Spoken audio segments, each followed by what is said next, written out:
Yep. Justice will be done. Can you all pick it? Okay, good. Yeah. Yep. Yeah, there's no problem. I'm gonna play... Oh, who I played last time? Roadhog. I'm a Okay. one-man apocalypse. So I'm gonna go over counter heroes first. I have a list of, let's see, 8. I had 7, but someone requested an 8th, which was Pharah. I can go over how I usually do Pharah. So after we go through counter heroes, and I'm gonna go through ult timing, which is a mix-up of positioning and decision making, and yeah, basically those two. And then after that, I'm gonna go through choosing fights and then flanking. And then right after that, I'm gonna go through all of the spots I tend to go to get better positioning on this map, on offense and defense. Okay. So, counter heroes, I have them listed as a primary, secondary, and a tertiary. I think that's the third one. But Yeah, that's right. for primary, I have 4, which is Winston, Hog, Diva, and Genji. The first being Winston. So the reason Winston is a counter is because of his bubble. When he jumps on you, there's not a whole lot you can do. You have 2 options. You can either go in and fight him inside of his bubble, or you can run away. And depending on if you had shot him while he was in midair, he's probably going to be full health. And most of the time, I shoot him for 2 seconds, realize this is not going to work, and then I jump off and go back to my Ana. He's extremely strong, and he's about to be even stronger after this next patch. If he zones in and out of his bubble, there's pretty much no way you're going to be able to kill him. If he's stupid and he kind of just sits in the middle of his bubble, you can jump inside, but most Winstons have a brain, and it's not going to work out too well for you. But yeah, that's Winston. He's probably your biggest counter, other than Roadhog. I guess Roadhog is a pretty good counter too, but we all understand why Roadhog is a counter. He just does that, and then you're dead. But there's a couple things you can do to avoid a Roadhog hook, and not a lot of people do this. Not sure if you guys have a crouch button, but if you crouch over a ledge right here, his hook will actually fly right over your body. If you're back far enough, you can shoot, and then when you see his hook, you can crouch, and it won't hit you. Not a lot of people do that. I actually have my crouch key bound to my left alt key that I hit with my left thumb. I'll spam it like It this. removed me for inactivity. Oh, did it? Yeah. Yeah, make sure you're shooting him, guys, if you're about to be removed. Okay. Oh, wait. Yeah. Thank you. Okay, anyway, so, Hog is extremely annoying. But, he's super annoying just because he can hook you up just about any ledge. But the difference between this last patch and the patch that we have right now is his hook is actually not as accurate as it used to be. It's a lot harder for him to hook you off this ledge up here. In order to hook you off this ledge, he has to do this jump thing. He'll jump, and then you have to hook at the exact height of your jump to hook someone off a ledge. If you kind of just look at them and throw a hook up, 9 out of 10 times, you're going to hit the bottom of the ledge, and you're just going to be unsuccessful. But as Soldier, if you're fighting him up there, you can, if you don't want to crouch spam, you can choose to scoot back and shoot and kind of go in a little circle over the edge. I can show you what I mean right here. To avoid getting hooked from a hog from high ground, I do this. There's one of two things that I do. Either I crouch spam. When I see that he's throwing his hook, I crouch spam and kind of scoot back. Or I bait his hook by doing this little circle thing. Right here. I'll shoot while I'm doing the circle. And then when I see his hook, I'll just back up. And I think that it's kind of easier for you to react in time. Simply because you've got it so that... I just lost the words I was going to say. I find it easier to do the circle thing because your reaction time is going to be a lot faster because you're already spamming your fingers on the keys. If you're kind of just standing kind of still, it takes you a little bit more to react to it than it would if you were already moving your keys. But that's pretty much Roadhog. I mean, you just got to focus on not getting clicked by a right click, and not getting hooked on the ledge. You have to pretty much jump. So if you see a Roadhog jump, chances are he's going to try to hook you off the ledge because it's a lot harder to hook. But that's pretty much Roadhog. Roadhog is really fightable. If he misses his hook, you can pretty much all in on a Roadhog. There's not too much you can do. His left click is pretty weak, and his right click has to be, I forget the range, I think it's like 8 or 9 meters. But if he misses his hook, and you're within his right click range, it's pretty free. There's not a lot he can do unless he heals, and then you can just right click him and kill him. I mean, it's a free kill at that point. But I guess I should have mentioned for Winston, if Winston doesn't have his bubble and jumps on you, it's an easy win. You should be able to just place your heal down and fight him. But if he has his shield, then you're pretty much dead unless you run away. Hog, he misses his hook, you pretty much win unless you get hooked and you're dead. But it's basically a bunch of conditionals. You have to, there's usually for each hero 1 or 2 things you have to watch out for, and then when one of those 2 things haven't happened or can't happen, then you can win a fight like that. The next one I have is D.Va. And D.Va last patch, or last season, you would have died 9 out of 10 times trying to fight a D.Va. Unless you had some really crazy movement and like, really accurate aim. But this season, D.Va is one of the easiest heroes that you can fight. But a lot of people get scared of her and they tend to run away when the D.Va flies up to them, but she's actually really easy. Only thing you have to watch out for when you fight a D.Va is basically her matrix. Whenever she matrixes, there's no point in shooting at all because it's not gonna do it. The only thing you're gonna do to yourself is make you reload, and there is a time that it takes to reload. So when she matrixes, that's the point where you want to reload or get ready to just move your positioning or place your heal down. And when her matrix is over with, that's when you fight her. And if she doesn't have her matrix, and if you move left and right really fast and aim on the middle of your body, you're gonna win the fight almost every time, unless you've got somebody else shooting at you. Frickin' hell, my bad. Sorry. Good. Let me, oh, there you go. Okay. So the last one I have, and I actually have trouble with Genji sometimes, but yeah, it's Genji. And when a Genji dives on you, it can be incredibly frustrating because he just goes over your body, dashes through you, and then throws 3 shurikens that can pretty much one-shot you if they all hit your head. But the one thing that I figured out how to do against the Genji is when you see him from a distance, it's technically what you think it would be. I'm just gonna explain the way I do it. When you see him from a distance, you shoot at him. When he gets close, you shoot at him. You want to try to bait his deflect before he gets to you. So you want to try to output as much damage as you possibly can before he gets close to you. Because if he gets close to you and he has his deflect, it's going to be really hard for you to fight him unless you've got a healer on you. Or you can place your biotic shield down. But if he gets close to you and he does have his deflect, you basically want to place your biotic shield down immediately before you even start fighting him. Because chances are he's going to hit a right click on you.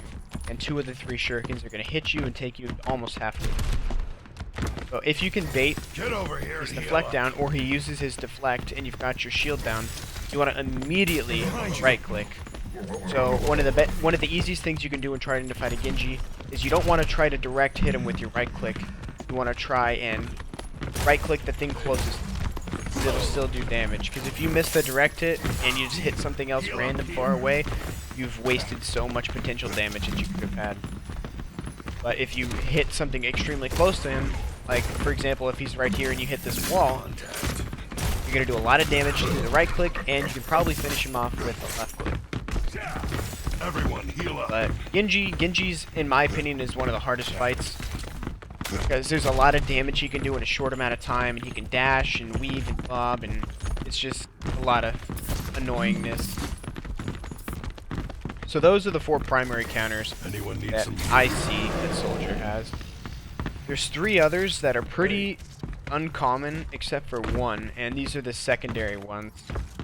I have Widow, Hanzo, and Tracer. And the only reason I put them here as counters is because they require you to completely change the way you're playing the game. And I think Widow is pretty obvious. If there's a Widow on their team, you don't have free reign to do whatever you want. You basically have to run and stay behind the Rein shield. If you don't, you're going to get popped in the head and you're dead. In my opinion, the most important thing a DPS can do is stay alive. It doesn't matter if you're absent for 5 seconds because you're running away. You just want to stay alive because you want to be able to provide that consistent damage when it matters. So, Widow is a counter simply because she can one-shot you. But you gotta be a pretty good Widow to do that. Most of the time she'll 2 or 3 shot you if you're not being healed. But she, to me, is a counter because she can one-shot you. That's pretty much it. As long as you stay behind your Reinhardt, you're pretty much okay. Or if you can insta-pop her, like, let's say you want to stay on the high ground and don't want to go behind your Reinhardt, as long as you can burst her down extremely fast and put her out of the game for 15-20 seconds, you should be okay. Because you'll eventually cause her to switch, or you'll tilt their team, and their team will get mad at her, and it's because you keep dicking on her. The next one that I have is Hanzo. Now, Hanzo is pretty much the same reason, is he can one-shot you. And not only can he one-shot you, but he can climb to wherever you are. Now, Widowmaker can do that, but the difference between Widowmaker and Hanzo is Widowmaker's on like a 10-second cooldown. Hanzo can do it every other second. He jumps up, jumps down, can do it all over. That's extremely cool. Enemy contact. But his scatter shot will one-shot you if aimed right, and you don't even really have to aim it right. You just point in the general direction at the floor, and you pretty much kill him. But he also has a UAV that can go through the wall. If I see a Hanzo, I don't get scared, but I play a little safer simply because he just spams logs, and if one of those logs hits you in the head, you're dead. And then the last one that I have is Tracer. Now, Tracer right now this season is one of the most carry potential heroes in the game. She can dash, bob, and weave around. Her pulse bomb does an insane amount of damage, and if you have a pretty decent accuracy, you can kill just about anybody in 2 or 3 clips. Supports and squishies are sometimes 1 clip if you're that good. But Tracer, in my opinion, is a pretty big counter to a soldier, simply because her pulse bomb will kill you if she sticks to it. If she's got good accuracy, she'll kill you, and she's extremely hard to track. The only way that you can fight a Tracer up close is if you hit your right click. If you don't hit your right click, you better pray to God, because the only thing you're going to be able to do is pretty much spin around shooting and holding left click. She's not going to be that easy to hit. But if you can right click the floor when she's coming towards you, then you should be okay unless she recalls. If she recalls or you find yourself in a bad spot, generally what I do is immediately when I start fighting a Tracer is I place my E down. Because she can do an insane amount of damage extremely fast, just like Genji. And if she kills you, she can get to your other teammates a lot faster than Genji can. So, that goes back to the whole not dying is the best thing you can do, because you want to stay alive to provide that consistent damage. So those are the secondary counters that I see the soldier. We already went over the primary, the secondary, and the last one, which was requested over Reddit about 20 minutes ago, was Pharah. And Pharah, to me, I don't think she's that much of a counter. A good Pharah can be a counter. She can be scary to your entire team. She tends to only just sit over the top of a ledge or come around the corner of a ledge for half a second or so. And things like that can be really annoying, and she can be extremely hard to kill, especially at long ranges. Now, one of the best things that you can possibly do in that situation is call to your Ana for help. You should never be the only one shooting at you. In my opinion, it is never your fault if you cannot 1v1 her at a long distance. Soldier's damage drops off a lot, and it'll take almost an entire clip just to kill her. You're not going to hit every shot. So in those types of situations, you have to call for your Ana or call for your Zen or your Lucio. They should be spamming shots up there as much as you are. I mean, everyone's human. You're not going to have perfect accuracy. It's just not possible. and you shouldn't be the only one shooting at her. 'Cause I mean, if you think about it, it's a team game. Sure, you have your own responsibilities, but it's going to be really, really hard for you to do it on your own, especially at distance. However, when she's up close, it is a little bit easier for you, simply because your damage is a lot more. You can kind of spam and wave your mouse around, and occasionally a shot or two will hit, and that'll do a significant more amount of damage than at a distance. But that's pretty much my opinion on Pharah. When she ults, you just right-click her. Your grenade will hit her, and then you can just one-shot her. Did that. But that's pretty much Pharah. She's generally not too much of a problem, except at long distances when you can't do damage, and she can do a hell of a lot of damage because she doesn't have any damage drop-off. But other than that, she's not too much of a problem. But in my opinion, those are all of the counters for Soldier 76. Do any of you guys have any problems with any heroes I didn't mention? Or did I cover a good amount of them? I think that was about everything for me, at least. You covered Pharah, but I have a question about when you're fighting her. Let's say you're on high ground. Generally, you want to maintain high ground, but she's pressuring you on there. Do you jump down to your team, Okay. or do you try to maintain high ground? So there's two things. So it really depends on the type of high ground you're on. And I know that sounds crazy. How could you possibly have a different type of high ground? It's all high ground, right? But to me, there is a difference. If you're up against one of these types of walls, where there's a wall behind you, and she doesn't have to direct impact you or hit the floor, she can just hit these walls behind you and still deal damage to you, then I would definitely jump off and go behind a Reinhardt shield. But if there's no possible way she can boop you or deal damage off a wall, then I'll just kind of bob left and right, AD, spam, and then occasionally crouch, and I'll fight her. And unless she's pocketed by a Mercy, then I shouldn't have too much of a problem. Occasionally, you'll get the Pharah that'll get a couple lucky direct impacts and you're dead. But as long as you tell your healer that, hey, I'm fighting this Pharah, I might need some healing, then you should be okay. But, does that answer your question? Yeah. Okay. Is there anything else about anything before I move on? So, I have a question. Do you focus the Mercy or the Pharah first? Well, in that situation, you have to focus the Mercy. If you have more than one person shooting at them, you probably could try fighting the Pharah. But in most situations, you have to kill the Mercy before you can kill the Pharah. Unless you manage to hit some miracle right click while she's in midair, then you can probably burst her down with your left click. But if you don't kill the Mercy, the Pharah's nothing's gonna happen. You're just dealing peanut damage and charging Mercy ult. Tactical visor activated. Yeah. You have to think about you have to think about more than just how much damage you're dealing, because if you're dealing damage to the Pharah and she's being healed by the Mercy, not only are you not doing any damage to the Pharah, but you're also giving the Pharah or the Mercy full charge. If that makes sense. So it's a lot more than just shoot somebody. You have to think about what you're doing to benefit the other team when you're shooting someone like that. You don't have to think about that every time. It's just for heroes like Mercy or Ana.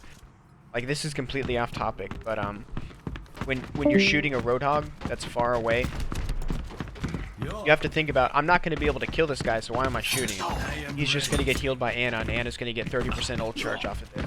Stuff like that. But Come here and get stabilized. yeah. So is there anything else? We can get to the next That's all I wanted to know, frankly. Okay.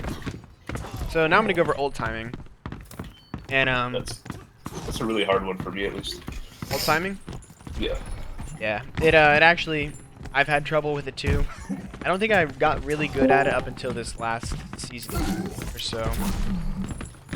But ult timing is really, it's all about positioning. And there's not a single answer that I can give you that will work every time, but I usually have a few steps that I think about before I press Q.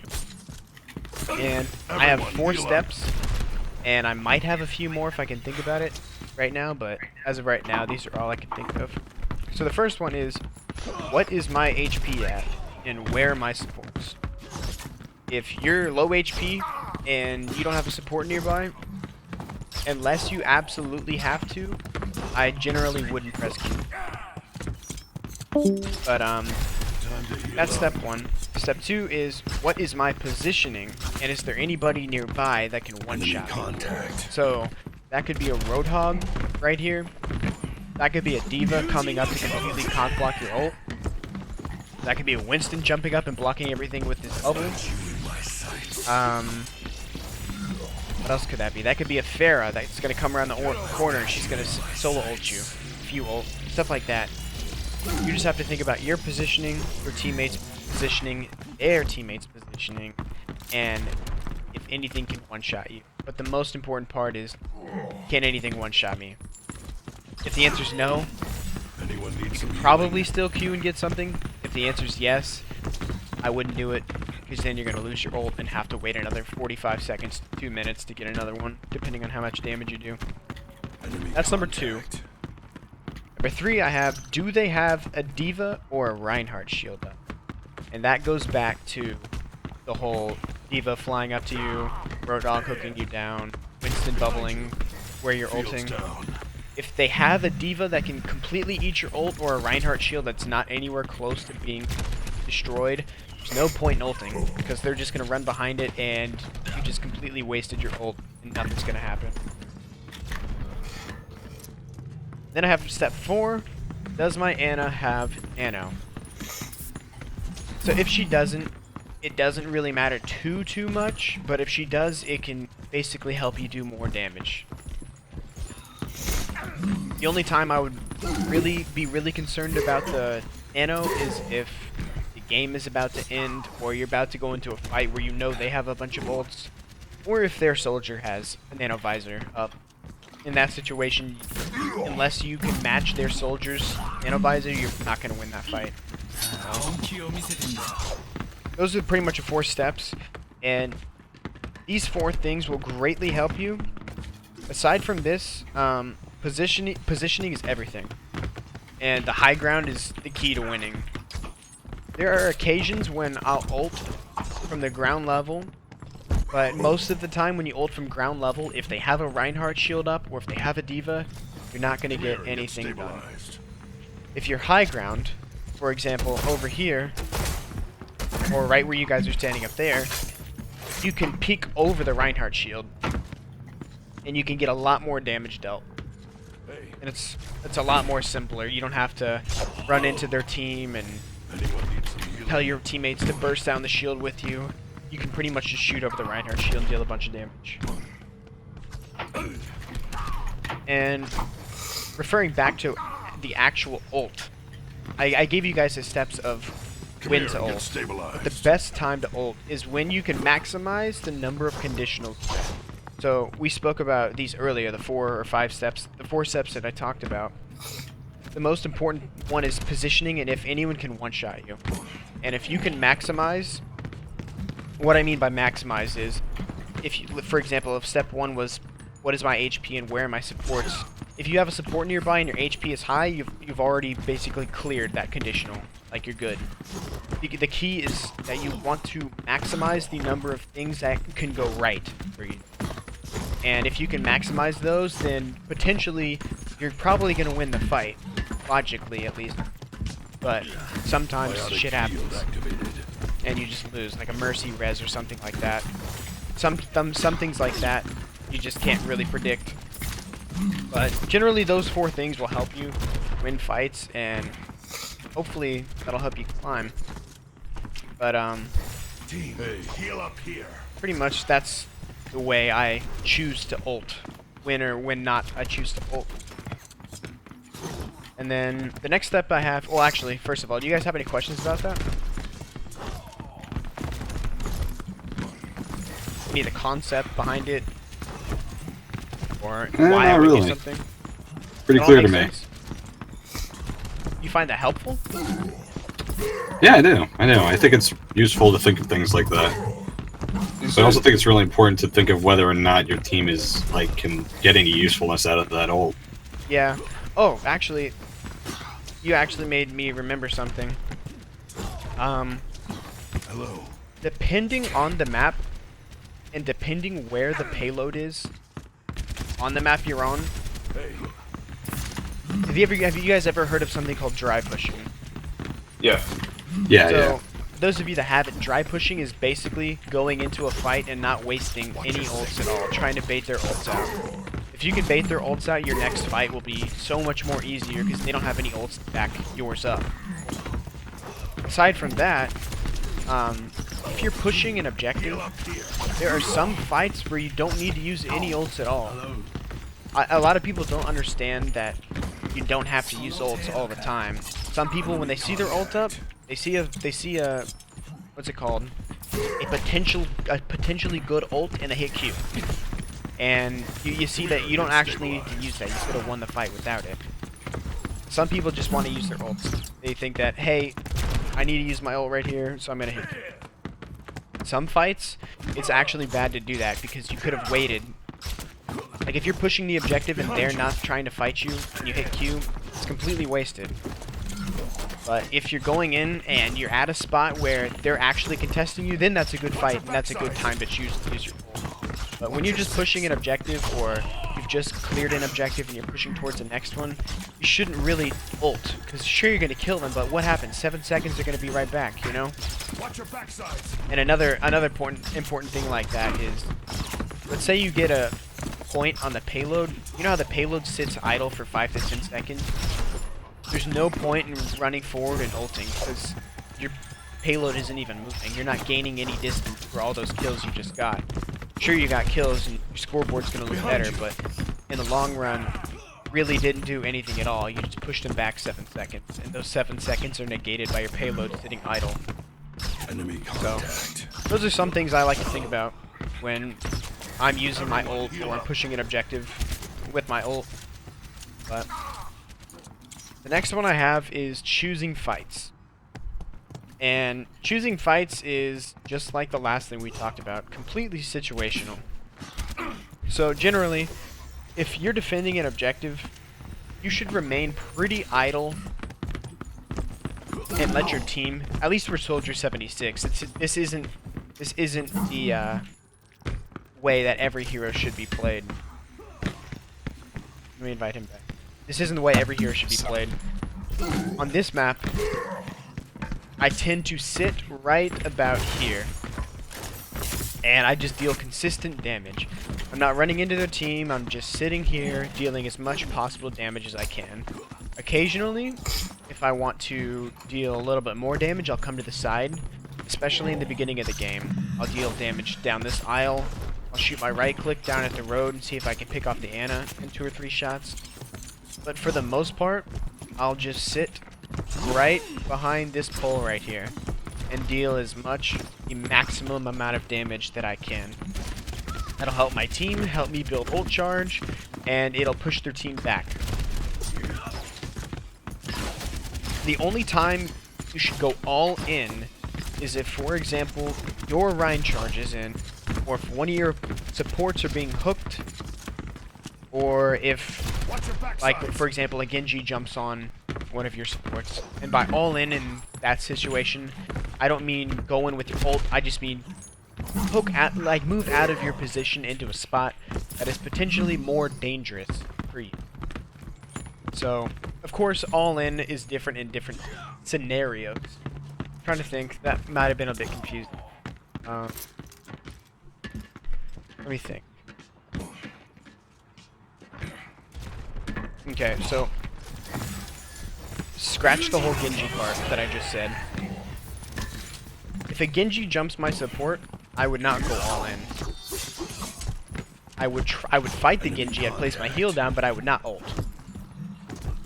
There are certain situations where I would ult, and those situations would be when, A, if my Reinhardt gets hooked, my Reinhardt charges in, somebody significant is at a point where they could possibly die, and I want to take the focus off of that person and onto me. So by doing that, you may be able to buy the person that got hooked a little bit more time so they can get healed, they can get out of the fight, and you could probably kill somebody because they're not focused on you, they're focused on the person that was pulled into their team. So it's really hard to talk about things like this because they're all completely situational.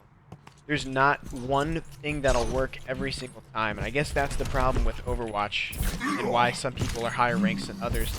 It's all situational and conditional, And last week I said that Overwatch is basically a game of conditional statements, and whoever can maximize the most of their conditional statements wins games. And I just got disconnected.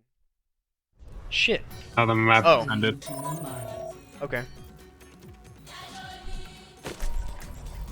We're Interesting. all soldiers now. Anyways, so choosing fights.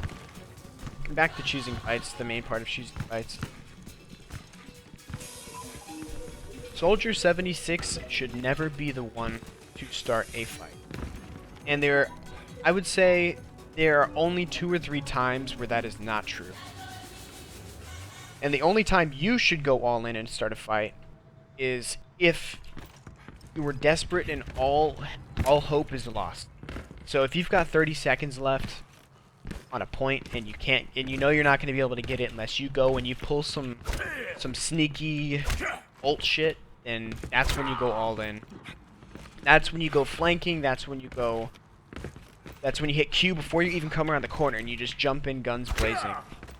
Times like that is when Soldier 76 should start a fight. But for the most part, it's you play based off of what everybody else does. You should be sitting back, providing as much consistent damage as possible until a Reinhardt like shatters, a Zarya ults, stuff like that, because that's the time when a fight is actually started.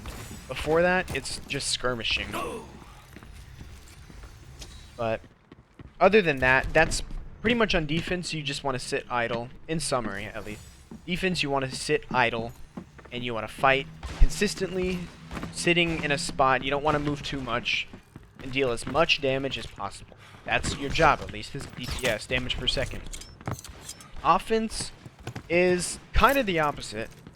On offense, you can flank, you can go into spots that you wouldn't normally go into to try to get picks, because the defense is just focused on the objective. You have so many more spots you can go to get to that objective.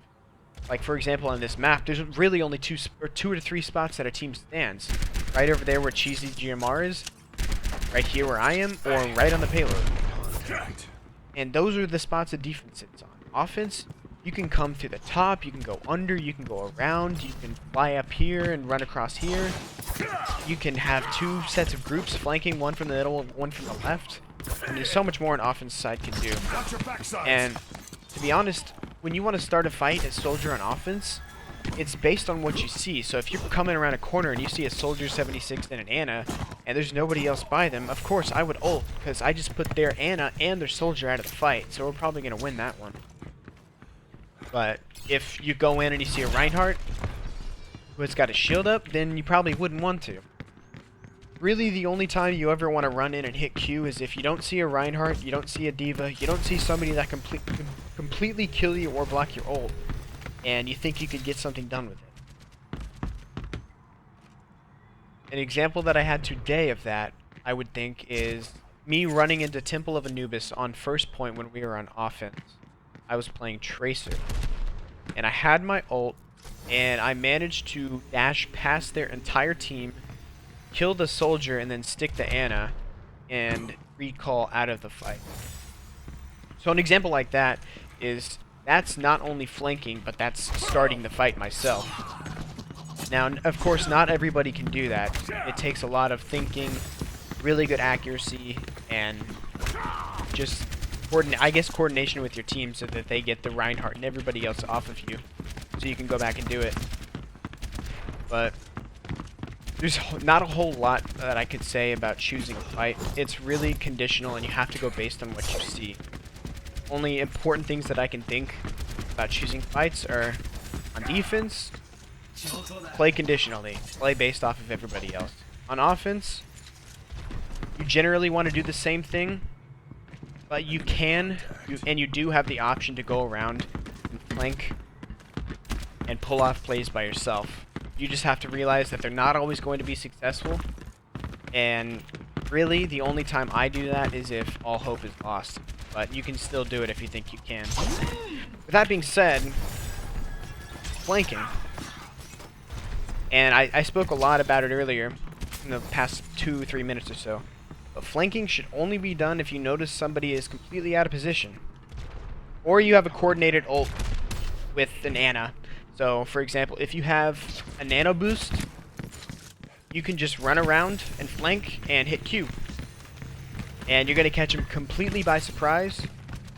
And it's, yeah, you're going to catch him completely by surprise and probably kill half their team. Stuff like that. But isn't it easier to get that you get focused down? what'd you say? Isn't it easier for you to get focused down if you flank? Use your ult. Yeah, but that's the whole point behind hitting Q before you come around the corner. What you want to try to do is surprise them as much as possible. And by surprising them, they're going to have so little time to react that they're going to be dead before they can even do anything. And generally, the first target I'll focus on is an Ana, because her sleep dart can basically destroy the whole play that you were doing.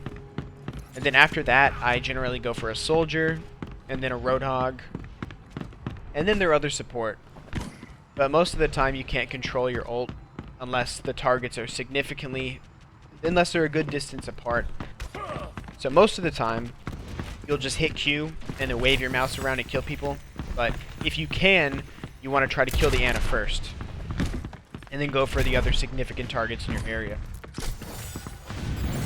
But I'm probably gonna go, actually, in this case, do you guys have any questions about anything? I know this last part was probably a little confusing.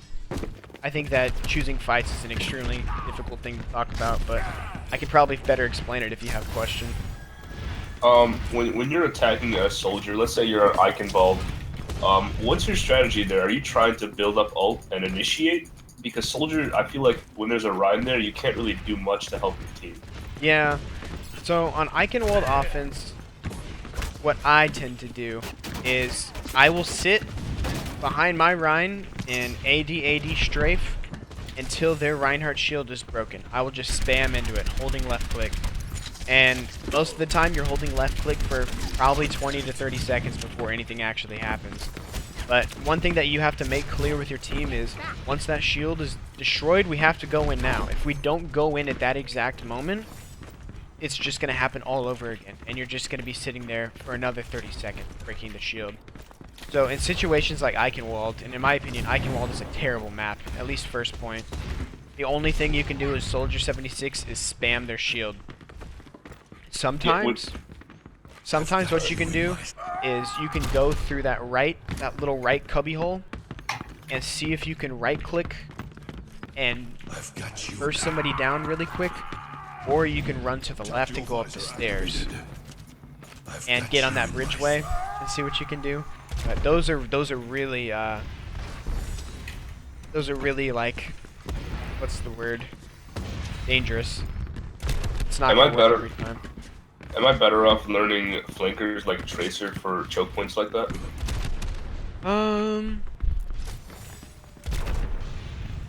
And you can.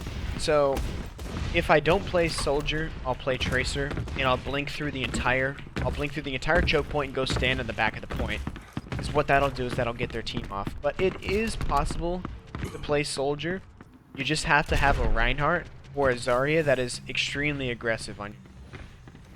And once they push in, you should pretty much have free reign to walk in behind them and shoot people. And after that, it's basically who you focus.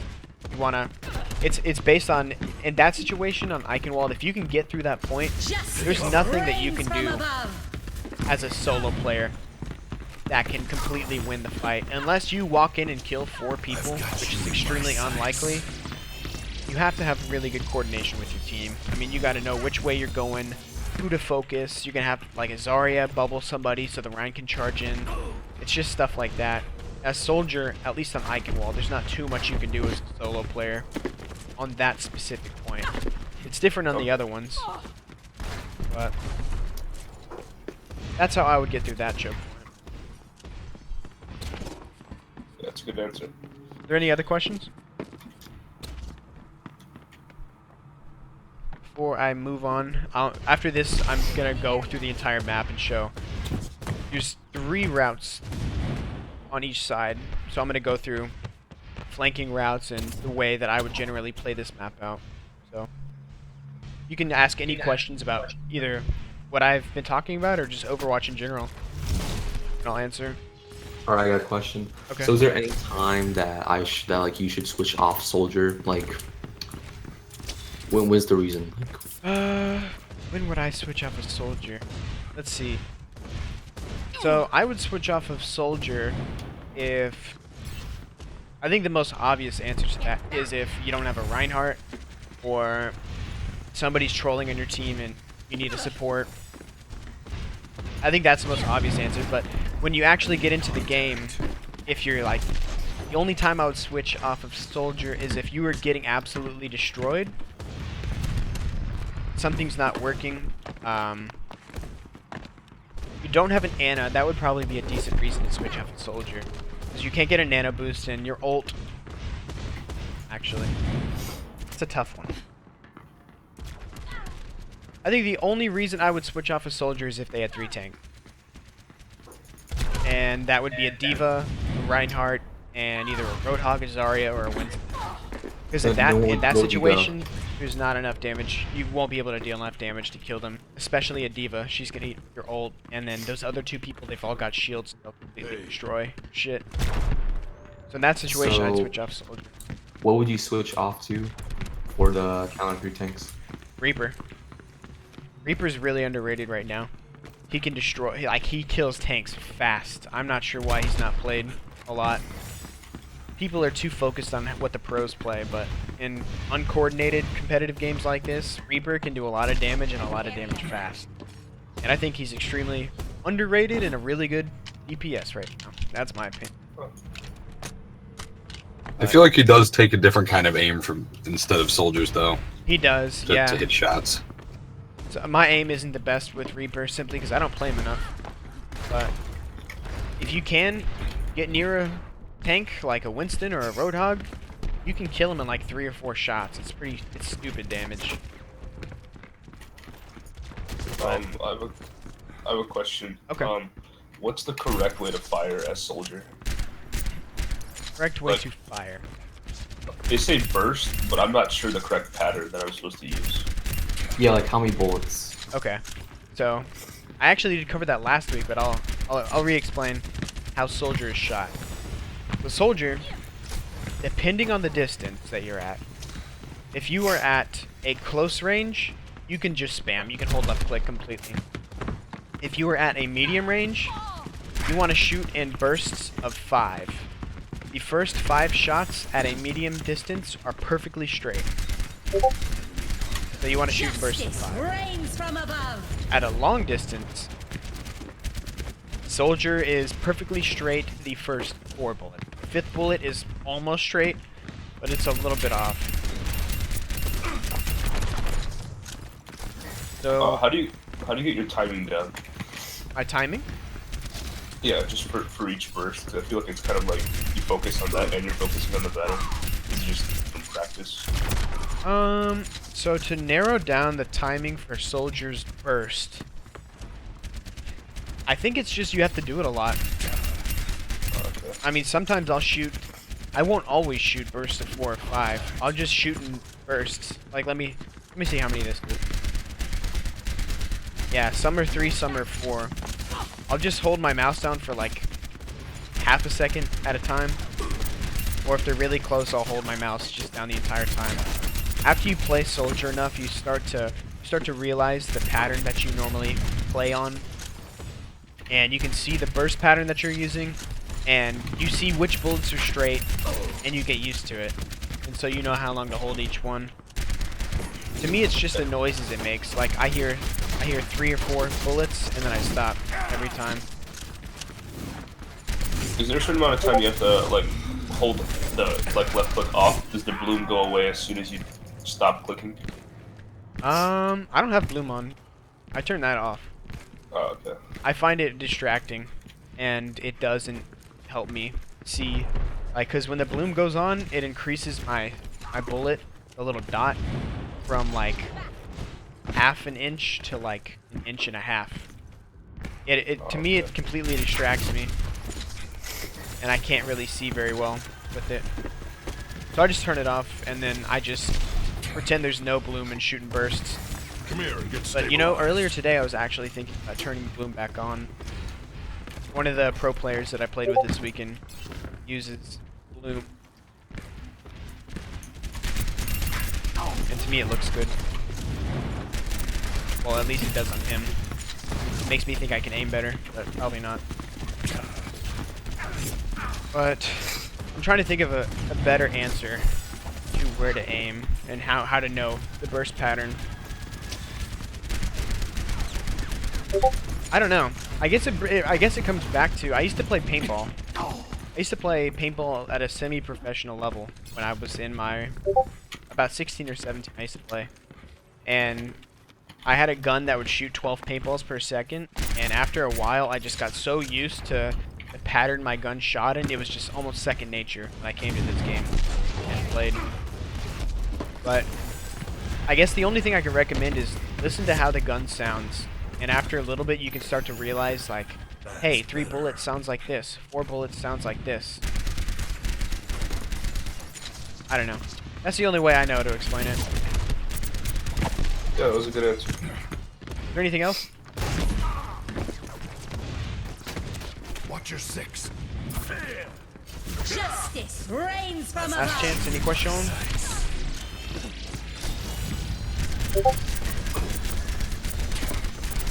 Alright. We will start on defense. And Want to reinvite me? oh yeah. Sorry. Come here, get stabilized. Enemy contact.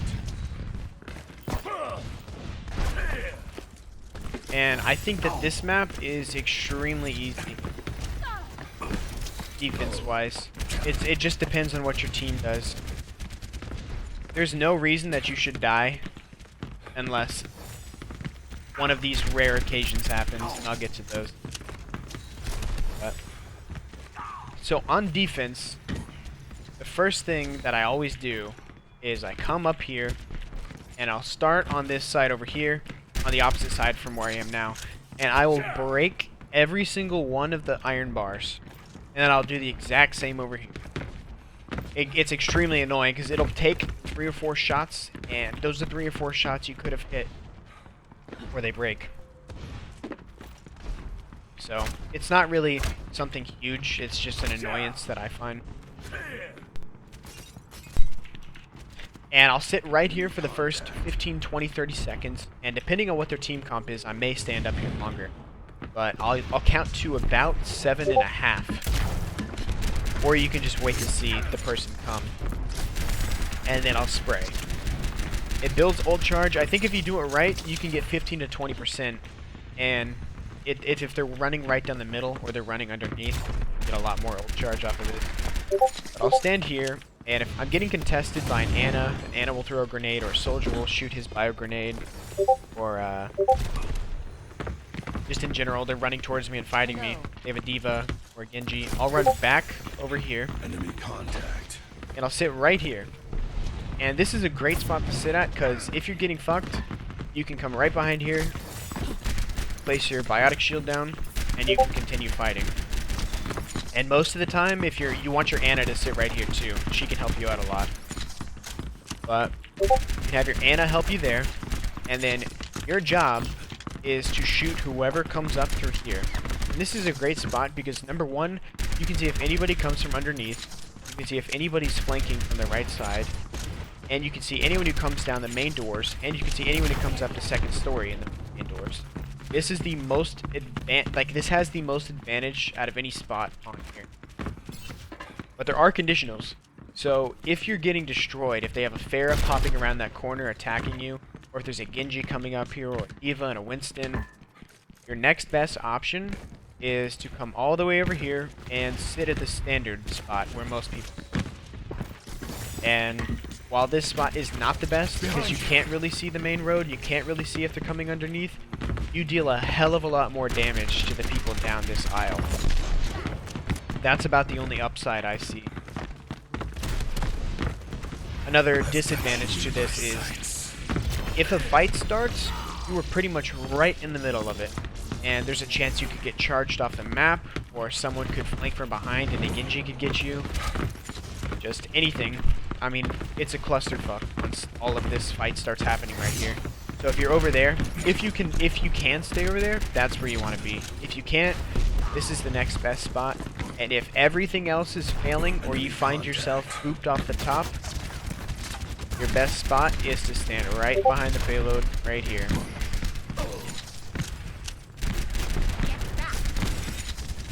Now this is the worst spot because you can't see who comes up there. You can't really see who comes down here.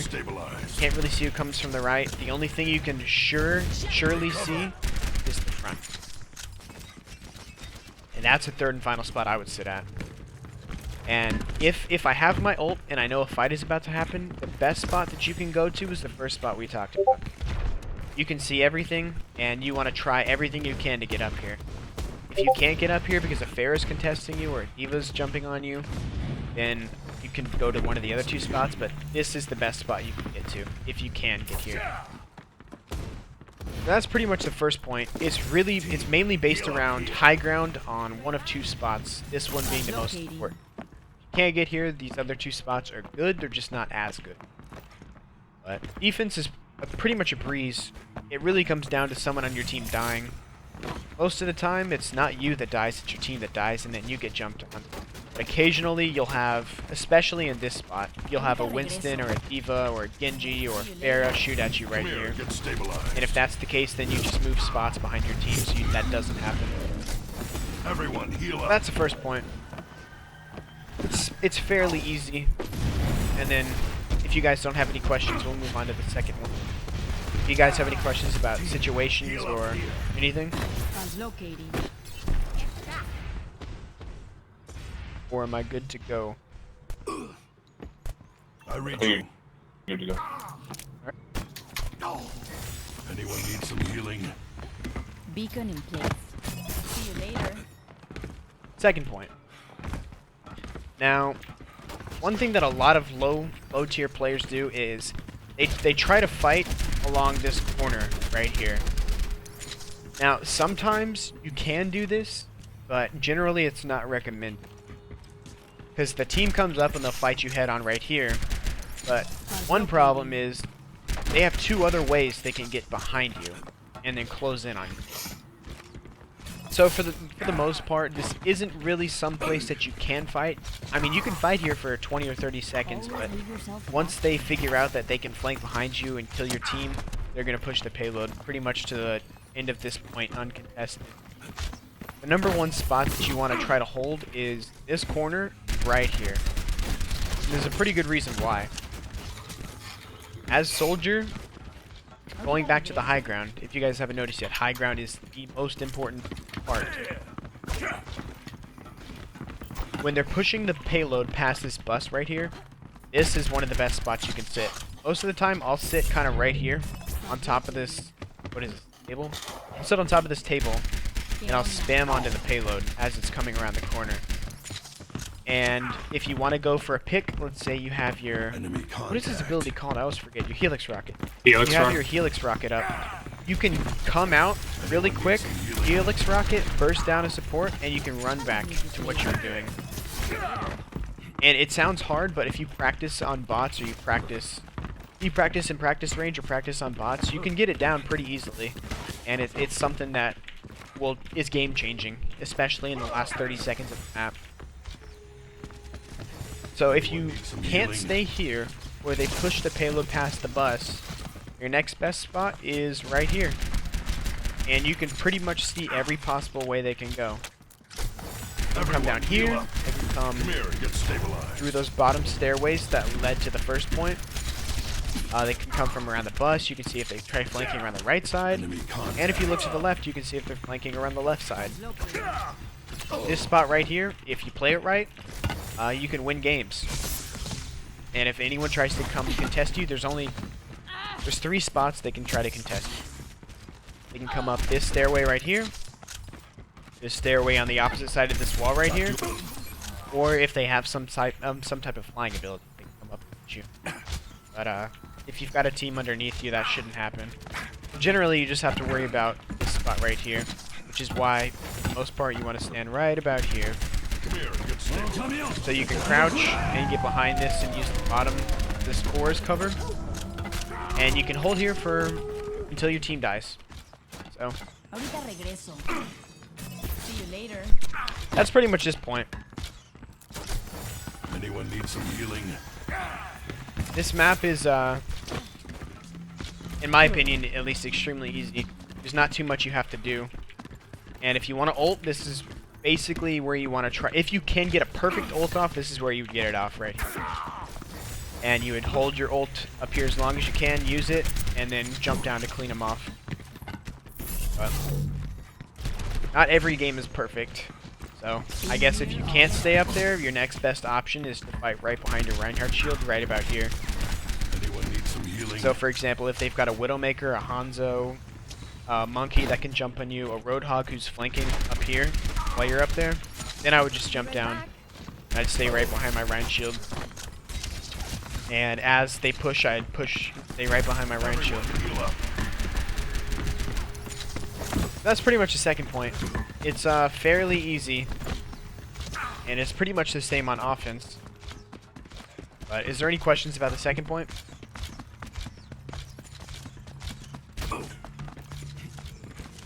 Sweet. Third point. Now this point sucks. In almost every situation, you are meant to lose on this point right here. There is nothing that you can do. There are like 2 or 3 spots that are okay for you to use, but for the most part, I will just stand right behind my shield right here. There's not too many other places you can go. The reason, one of the most beneficial reasons to stand right here is you can see every single flank route. You know for sure that there's no way somebody can flank you unless they have a Sombra or somebody else that is, which is they only Sombra. So generally, I want to try to stay at this point. Usually start right about here as they're pushing the payload up, and you move back a little bit as they push the payload. But after that, it's pretty simple. You just hold right here, and if for some reason you can't hold there, or they've got a nano boosted soldier or anything, next best spot that I can think of is like right here. Even though it's kind of hard to see with this tree stuff right here. That's third point. I'm trying to think about anything else. This map is extremely easy. It's nothing like what I talked about last week. Hollywood. Is there any recording of the Hollywood one? There is not, unfortunately. I've been meaning to go back and make a video about it. I've actually I already have the clips recorded, just I haven't had time to edit it recently. I was going to Saturday, but I got invited to a tournament to play. That's pretty much defense. Now offense is we'll run back on offense. We'll run it back. Offense is pretty much the exact same thing. I don't know if you guys have noticed, but when you play defense on a map, offense is you want to run your offense the exact same way, just opposite of what you did. So I'm going to go through my decision-making process that I usually make on this part of offense, and I'm going to run it through the entire part of this map.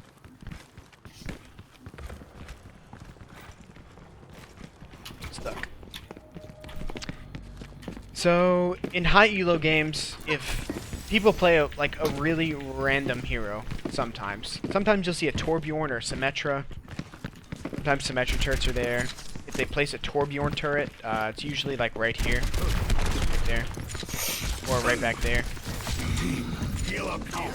So you kill those, and then you get an idea of what they have. But when I first come, right around this corner, the first thing I do is have my crosshairs pointed right here. Because sometimes you have a Reinhardt that fire strikes, or you have a soldier that's shooting right there. And I'll just see what they have, see if anything's free. Next step is when you're pushing down, I'll put my crosshairs right up here. And most of the time, you'll see a soldier that's trying to get a quick helix rocket off, or they're trying to burst down a support real quick.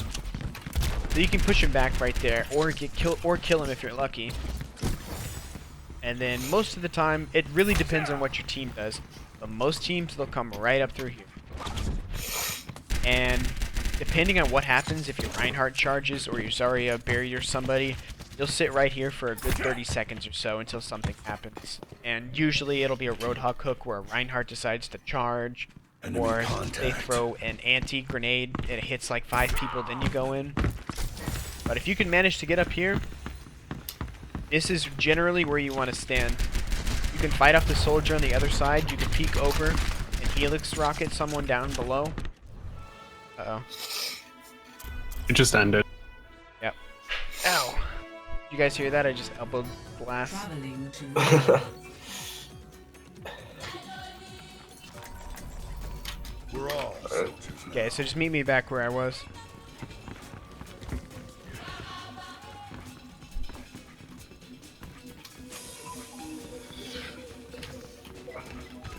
Okay.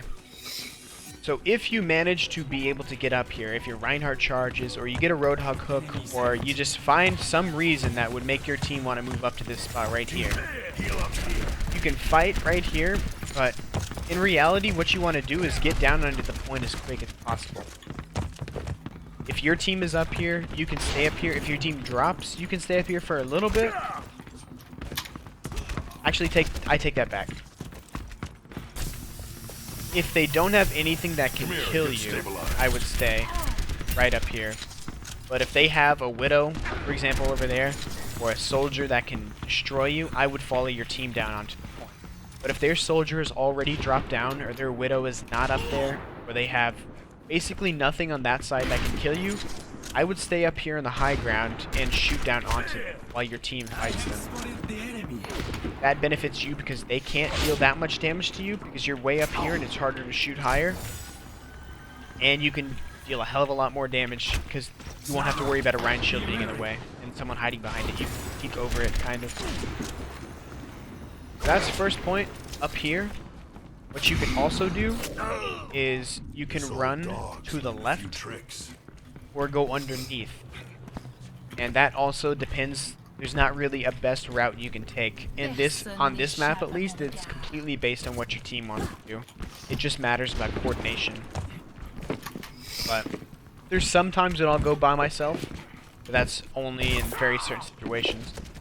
So if, for example, your team comes down here, the first thing that I normally check out for is a symmetric turrets. They're usually like right up here. I call it like a kill room, or they'll be like right up here. But usually this part is pretty free. Your team can push to about right here before they start getting contested. And when they do get contested, that's when your Reinhardt charges or your Roadhog gets a lucky hook. It's kind of just a stalemate right here until somebody gets something lucky. But if your team gets onto it, instead of running directly onto point, what I'll normally do is I will run up these stairs and fight either whoever's right here, which can be a Roadhog. Most of the time it's a Roadhog or an Ana, maybe even a soldier. But if there's someone that I don't like, that I don't want to fight up there, I'll just run around to this other side and basically do exactly what we were doing on defense and fight right behind this pole, right here. And you can fight and kill the people right on the payload, or you can turn around and spawn camp whoever's coming back. So this spot is one of the most beneficial spots on offense and defense, and it's pretty much like that for the rest of the map as well. So that's pretty much the first map, other than this last part over here, which is to the left. But I rarely go to the left. But if your team decides to push to the left on offense, really the only spot you can look at is up here. And once you push on through, you can shoot the soldier who's up here, and then you want to get to the high ground again. So basically, in the end, you always want to end up in one of two spots. You want to end up either up here or on the opposite side, because you have more of an advantage against your opponent.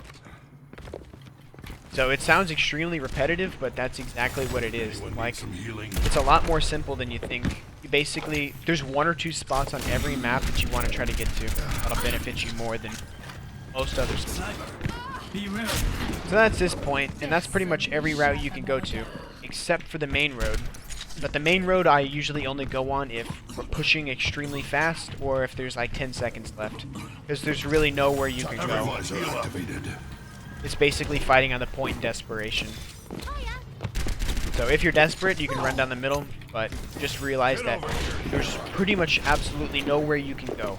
You just have to run directly on point and juke around this payload and fight people. That's first point. In summary, the two most important spots are up here to the left of me and up here to the right of me, and you want to try to get there in whatever means possible.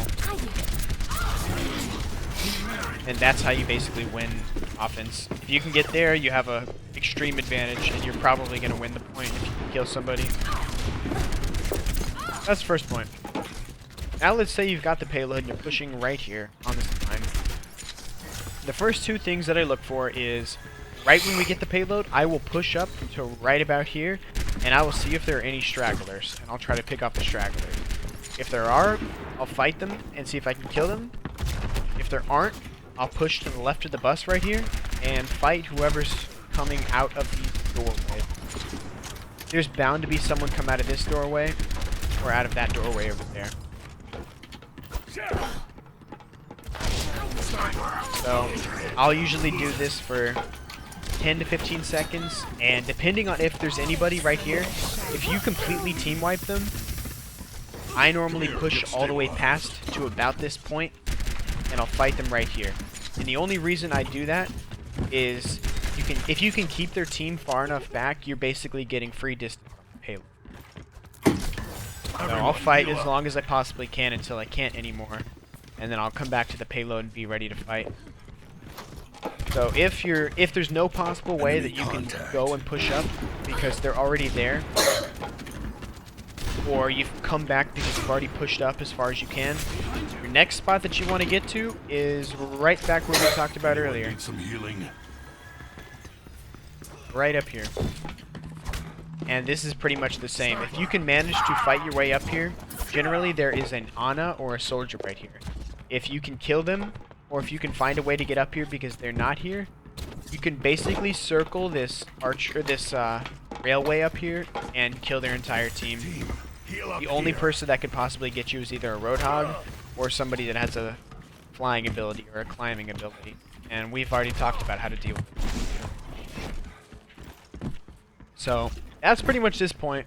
Fighting wise, 90% of the fights happen right about here. And if you're up here, you're not really in that blast zone radius. You're not going to get shattered. You're not going to get hooked by a hog. You're not going to get, I don't really know, graviton, I guess? I mean, this spot is the most beneficial one on this part of the map. But if you can't do either of those, if their team is stopping you, or if the soldier's just better than you, the Ana's shooting you before you can get up there, you're getting hooked for whatever reason you can't get there, you can also flank around right here through these two doorways. Now, occasionally, if I find that we're stuck here, I will come through here, and 90% of the time, you will, I promise you, you will see somebody that is an Ana standing here like this Widowmaker, right here. And you know what? You kill him. And if you can burst them down, you've already won the fight. I don't know why, but most Anas seem to LOS, or line of sight, and completely focus in on somebody, and they stand almost completely still to the point where you could walk up to them, Helix Rocket, and put one shot into their head and kill them. So, if nothing else is working, what I would do is come around right through here and see if I can do that. You could also choose to come all the way to this left door and walk in, but for the most part, the last two spots I talked about will benefit you pretty well. Everyone heal up. That's pretty much this point. Not a whole lot to go over. Pretty simple map, but is there any questions? Didn't have to be about positioning, it could be about anything.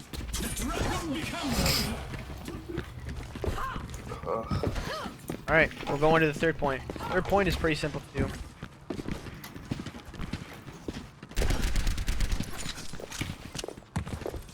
First thing I do most of the time is I'll come up right up this rampway and spam the Rein shield down. This map is basically who can break the Rein shield faster. This part especially so. Because defense is at a great disadvantage right here. So if you break the Rein shield and you push your team in, basically the only thing you can do is spam until you kill somebody. But you come up here, you break the shield, and then you can push up with your team.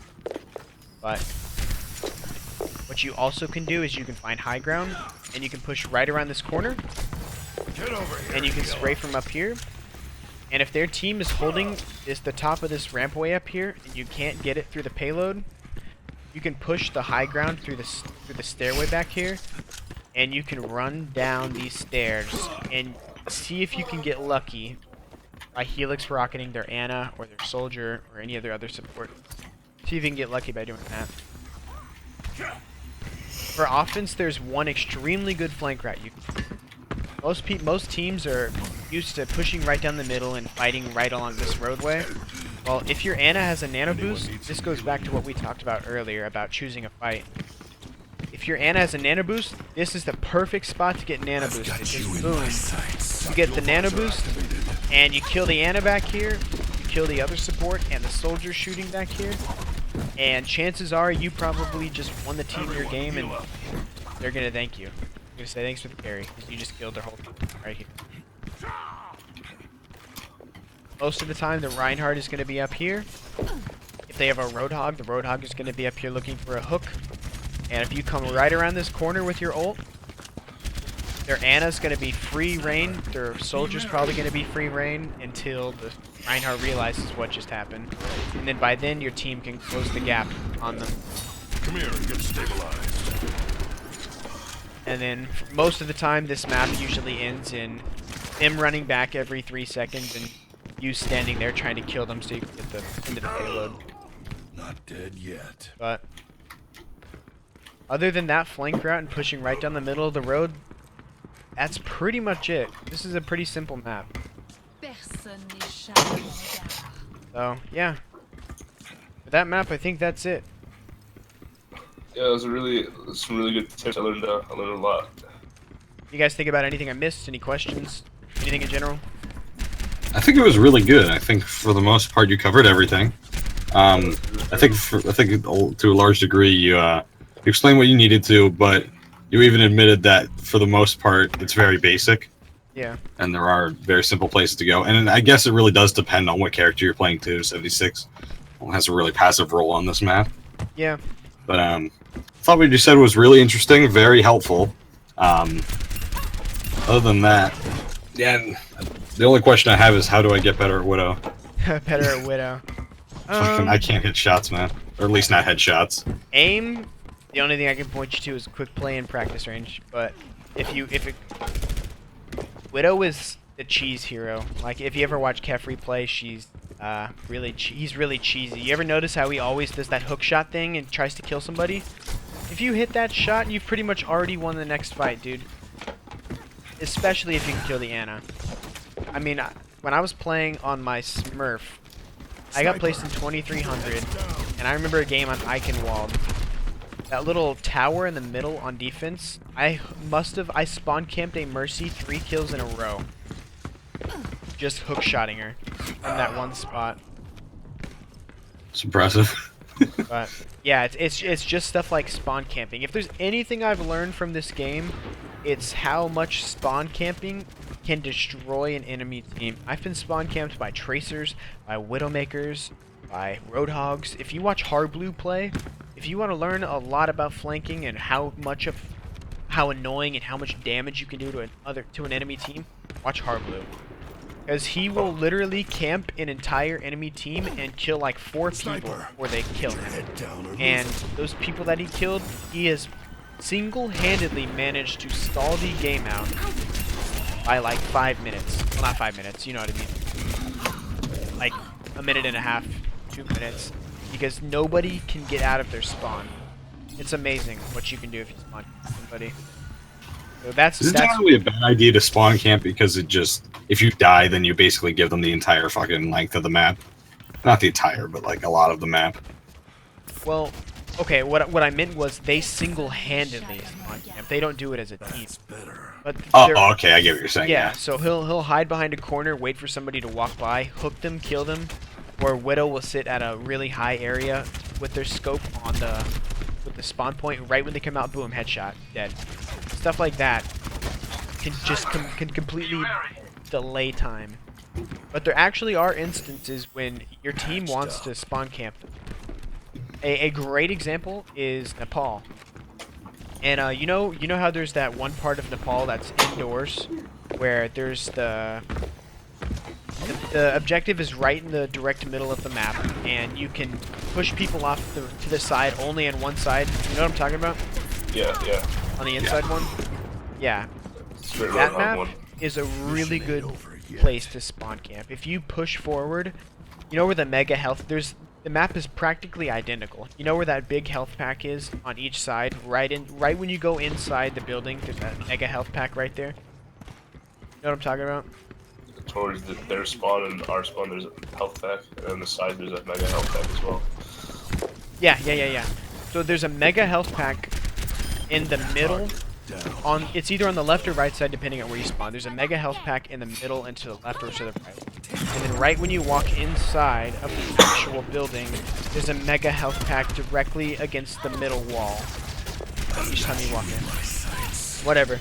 That's the best spot where to spawn camp on that map. There are maps where you can hold people like right as they come out of their spawn at a choke point. And just completely stop them. Most of the time you do it on Koth maps. I don't think I've ever seen people do it on payload maps or hybrid maps. But for Koth maps, you can definitely hold at the choke points that that are like right outside their spawn. I don't really know what to call them. I just know they're choke points. They're like right outside their spawn, practically. I have a question about soldiers' passiveness in general. When you're trying to play ladder, at least, is playing a passive role like soldier, is that going to be as efficient in climbing as, let's say, a character that can get the initial picks? You see, soldier is I would say 90%. Let me rethink that. You can go for picks with soldier. It's just the number one thing you want to do is not die. So for example, when we talked about defense on the first point where you want to try to helix rocket somebody right down this road, those are great examples of picks. Because if you can helix rocket me and kill me right here, you've already put your team at an advantage for the next fight. So it's things like that. And then there are times when you can use some of the flank routes that I talked about. You don't have to use them to ult. You can use them just to run around and helix rocket and left click. Like, people don't understand that helix rocket is an extremely broken ability. If you can direct hit somebody, you deal about 75% of their HP, and it just takes 2 or 3 more shots to kill them.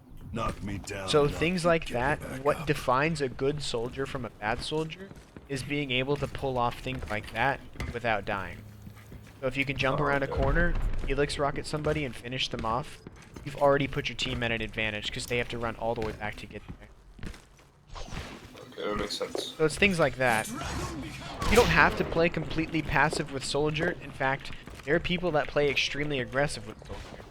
One of the guys on my collegiate team is top 500 and he plays extremely aggressive with soldier. But the thing is, it doesn't always work out. There's a lot of times he'll run in and he'll just die immediately. But there are some times that he goes in and he kills the entire other team. But the only reason he does things like that is because his aim is extremely good. His game sense isn't all that well. His positioning isn't all that well. He's just got really good aim.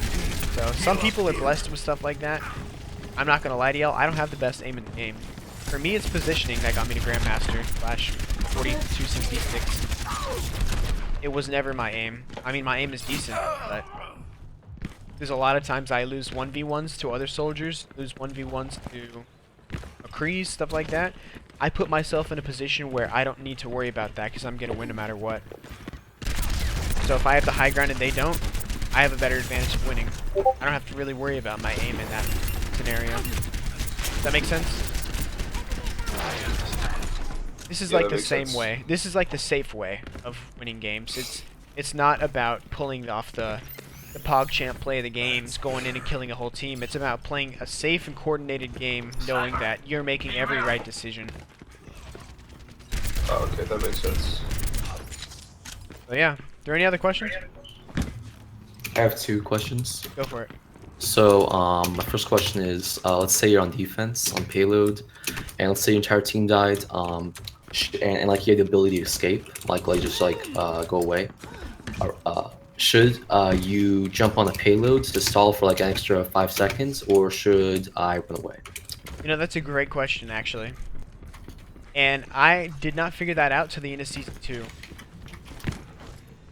The best thing that you can do, there are 2 options that you have.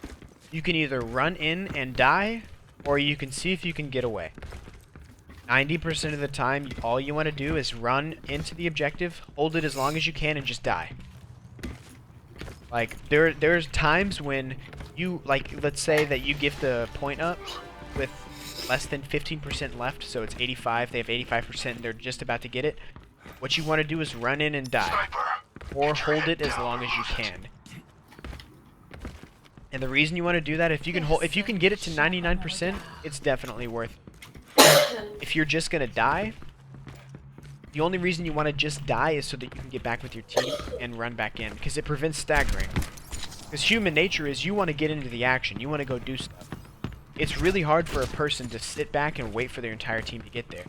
So if you just run in and die, you can spawn in with your team a lot sooner than having to have them wait for 5 to 10 seconds and stuff like that. So if you think you can get away, no, it's not if you think. If you know you can get away, run. Get away. If you know for sure, if you're not 100% sure that you can get away, just run in, hold it as long as you can, or die.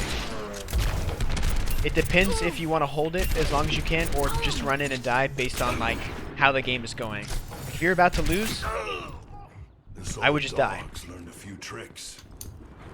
If you're not in a position where you're going to lose, if you lose this objective, hold it as long as you can, see what you can do.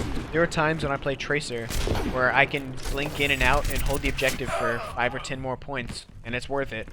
But if you're at the end of the game, I would not recommend it, because what you're going to do is, if your team is, what they're going to do is, you're going to hold it off, and then your team is going to go in one by one. They're going to say, we can't wait for this guy, we have to go now. And they're going to go in, and they're going to try to get the point. And then they're all going to die one by one, and then you're going to respawn, and it's going to happen all over again. Then you lost the game. But if you just run in and die, and you respawn at about the same time as your teammates, then you are ready for a push, and you don't even have to wait for anybody. It's like the game had just started. It's like that. So 90% of the time, just run in and die. The other 10%, Okay. if you know you can get away, get away. That's basically the way I see it. I may have overcomplicated that, sorry. Alright, so my second question is like, let's say one of your enemies is AD strafing. Yep. Where do you put your crosshair? You put it neck level, and you try to match their strafe. You see, I struggle with this too. You put it head level, you try to match their strafe, or you just go crazy with your mouse. And I notice that if I strain my arm a little bit and try to focus actively on flicking under their body, I can do quite a bit of damage. I don't always win, but I'd say if I do that, it's 50-50. So I guess a better explanation is 2 things you can do. Number 1, try to match their strafe. You don't even move your mouse. You just put it at neck level and then hit AD. Oh, so match your strafe using your keys. Yeah. You don't actually move your mouse. You put your mouse at neck level, and then you hit AD, and you shoot. Or you can get really close to them so that their body's really big, and you can do your best to keep your crosshair in the middle of their body. If that makes sense.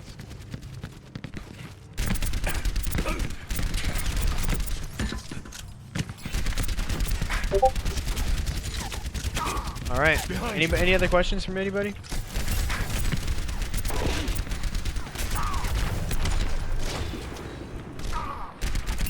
No man, thanks for the class.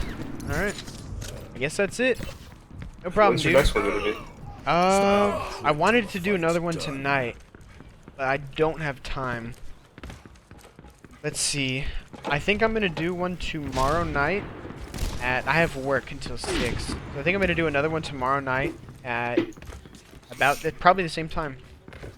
Alright, that's And fine. I'll see if I can come over some other subjects about Soldier 76. I'm definitely gonna go over another map. And if you guys have any recommendations of what you'd like to learn, that'll help me figure out what I want to do. I would really like something on Oasis, because that's the map I Oh, think yeah. I have the most trouble with. Okay. Yeah, we just keep cycling between Koth, payload, and capture point. Yeah. Okay. So we'll go over Oasis probably tomorrow night. And you know what concepts you want to go over?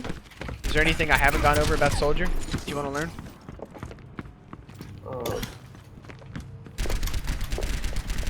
Can't think of anything. Yeah. I'll see if I've missed anything. And then I'll put it in the announcements. And then I'll also make a post on Reddit. Alright, that sounds good. So yeah. I think that's it for tonight. I'll have this uploaded on YouTube. I don't even think I'll edit this. I'm just going to post the whole thing because you guys asked a lot of questions in between. Alright. What's See your if I can channel make name? timestamp. I'm actually going to need to make the channel tonight, but I will have all of that linked in the announcement once I have it all done. Alright. So Sounds yeah, good. I think that's it. Thanks for coming How'd out tonight, that- guys. How'd that tournament turn out for you? You know, we won first place. We came Damn, home with, we came home with a couple $100. That was dope. Solid. But we also had some really good players. Like I would be shocked if I ever hit the rank some of these guys were. Huh.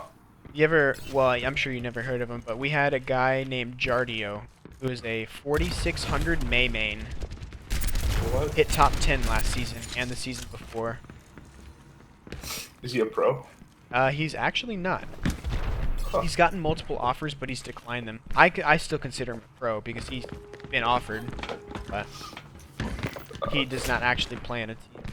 And then I almost played with a guy named Bird, who's the #1 Soldier 76 in North America. If you want to watch a good guy play Soldier 76, he's your guy. Just B1RD. Bird. Alright. He's a really good Soldier player. He's like I 46. think I've heard of that guy, actually. Yeah. I've seen a couple of his VODs. He streams 24/7. He never goes to sleep. And he actually bailed on us because he was streaming until 8 a.m. Damn. Yeah, he was Some supposed to go. dedication. Yeah, so he's a good player. But I think that's it. So I'll come up with what I can, and I'll post this video online. And I guess I'll see y'all tomorrow night if you show up. Yep, see you tomorrow. Alright, see ya. See you, man. Much night. better.